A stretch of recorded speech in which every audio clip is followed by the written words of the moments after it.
আসসালামু আলাইকুম ভিউয়ার্স। আজকে আমাদের মুরগির বয়স 11 দিন। আলহামদুলিল্লাহ মুরগিগুলো সুস্থ আছে।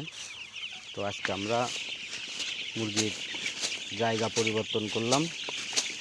যেখানে ব্রুডিং করছিলাম ওইখান থেকে আমরা পাশে যে খামার আছে সেই খামারে আমাদের বাচ্চাগুলো নিয়ে আসছি। তো আজকে প্রথম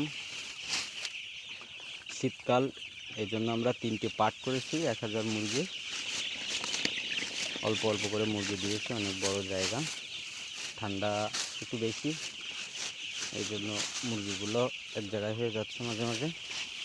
যার ফলে আপনারা আপনাদের খামারে এটা বানিয়ে নেবেন। আপনার খাদ্যের পলিথিনের ছিলে একটা লাঠি দিয়ে এটা বানিয়ে নেবেন।